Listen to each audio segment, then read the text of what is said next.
Magandang araw ka Grace Farming. Sa video po natin, bibigyan natin kahalagahan itong ating binibigay sa kanila na araw-araw na inumin. Ano yung organikong pamamaraan na pwede nating ihalo para sa kanilang mga bitamina? Ano rin naman yung mga organikong pamamaraan upang makaiwas sila sa sakit at paano inahalo ito? Maging sa kanilang pagli-withdrawal o paglilinis ng mga laman loob, mga bituka nila, kapag sila'y nakakain ng kung ano-ano, ano yung pwede natin naman ibigay upang laban sa mga parasite at kung ano mabubuo na hindi maganda sa kanilang mga bituka. Maging sa panahon ng taglamig, tag-ulan o tag-init, ano yung pwedeng ibigay parang inumin para sa kanila.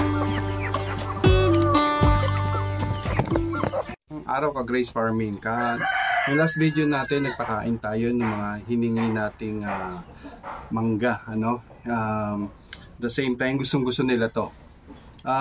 Ang gagawin natin ngayon ay magkakaroon tayo ng antibiotics, yung sarili nating gawa. Kasi kung sila na rin naman, kung sila mga ka-Grace Farming ay nasa wild, nasa bundok, kakain sila kung ano-ano, pero alam nilang gamutin yung sarili nila. Kakain sila ng mga herbal at mga ano sa gubat, mga dahon-dahon. Alam nila kung ano yung dapat para sa kanila o ginagamot nila yung kanilang sarili pagdating sa wild.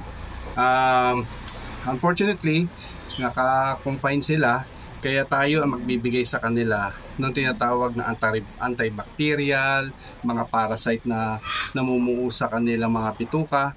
Kaya ang pinaka-advice ko po sa inyo ay maglalagay tayo sa bawat kanilang inumin ng OHN, Oriental Herbal Nutrient.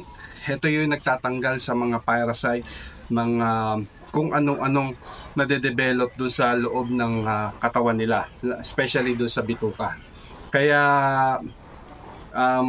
napakaganda po pagdating sa Grace Farming dito sa organic farming. Inuunahan na natin ng maintenance, inuunahan na natin ng antibiotics na organic, unlike sa iba, bumibili pa. So, paano yung gagawin natin?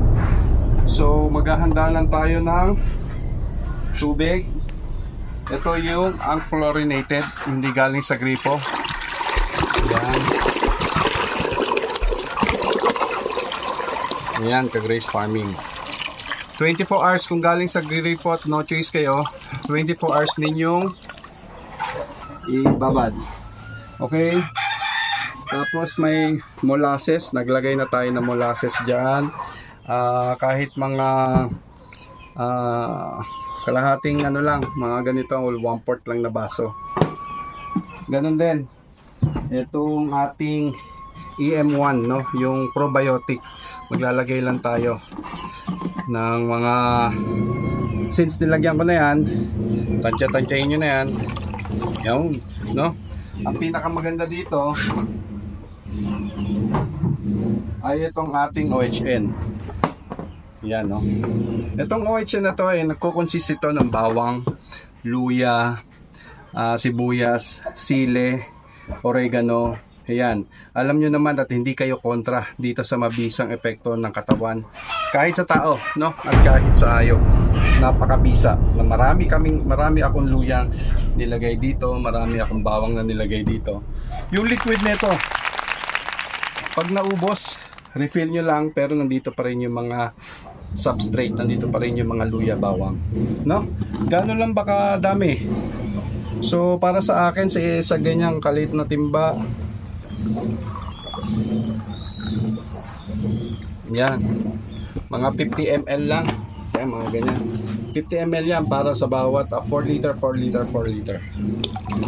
So yun lang, ganun lang ka-Grace Farming. Meron ka ng antibiotic dito, ilang ka-Grace Farming, ilang araw nang umuulan dito, pero wala akong nakakita nagkakasakit sa kanila dahil inuunahan ko na kagad ng OHN, inuunahan ko na kagad. Kaya kahit sa oras ng pagkain na umuulan, sugod sila, naglalaro sila, kumbaga.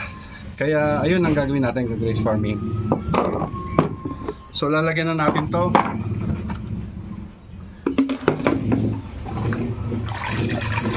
Yeah, yun, Team Grace Farming. Amoy na amoy ko na itong bawang, yung luya. Amoy na amoy ko na. Ano?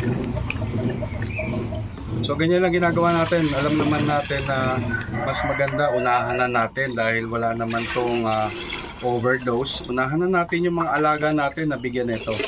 Kung sa wild sila, sarili nila talaga. Alam nila kung paano gamutin yung sarili nila. Kapag kung ano-ano kinain nila, alam din nila kung ano yung pwede namang kakainin nila kontra dito doon sa mga namumuong hindi maganda sa loob ng katawan nila. Galing no pa Grace Farming sa organic, pati antibiotics nagagawa ninyo. Actually, wala akong binibiling kahit anong antibiotics, multivitamins sa poultry, ano. Lahat sila. Wala akong ini-inject, wala akong pinapatak sa mata, wala pa naman akong namamatay. May namamatay ako, mga agresibo, sila nag-aaway. Ayan, Grace Farming. Ganyan lang po. Meron na kayo sariling antibiotic. At the same time, yung withdrawal nung nalilinis yung katawan nila, nalilesen yung odor na nilalabas ng kanilang mga dumi. Ito yung tawag na ipot. Kaya, tingnan natin.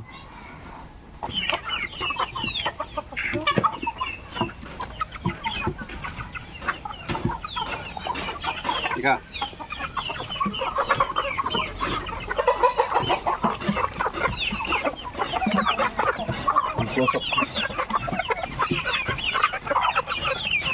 Ayan o, Grace Farming o.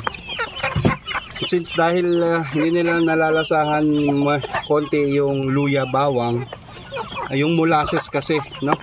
Matamis sa kanila, so natatalo yung tamis ng mga hindi magandang lasa.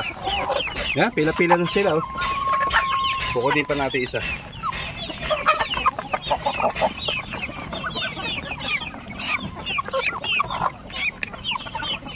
Napakaganda, ano? At alam nila kung ano yung mabuti sa kanilang katawan.